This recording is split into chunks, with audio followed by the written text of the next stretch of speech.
Кандай капасыз жасау керек?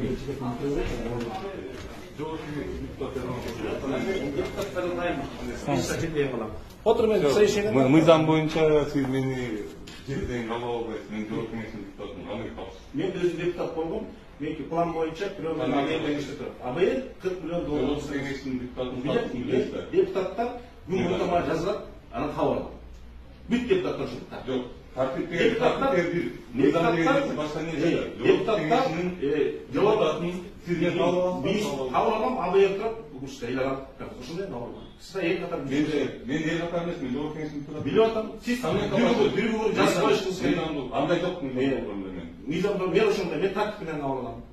Сиз тартип менен, сиз мыйзам менен кабыл Мен аласыз.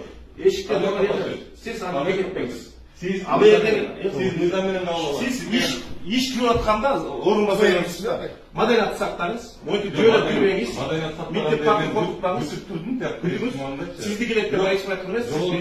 Мен биринчи күнү түшкө чейин менде төз совещание. Сиз жаздырып коюңуз помощниктен. Мен буга чейин депутаттын баарына иштешип турам. 1-2 мүнөт кечиктирбей кабыл алам. Күтүп туруңуз. Бизде эл аралык мыйзам бар. Менде эл аралык ратификация бар. Мыйзамда депутат мыйзам эшикке кирип келип чогулуш болуп атканда сиз ишке тоскоолуп атасыз. Мен кабыл алам, 5 мүнөттөн кабыл алам. Кандай 5 мүнөттөн кийин качан 5 мүнөт? АБЛ турат, АБЛ менен кабыл алам. Мен мыйзам боюнча сөз. Мыйзам боюнча, кайсы мыйзам боюнча?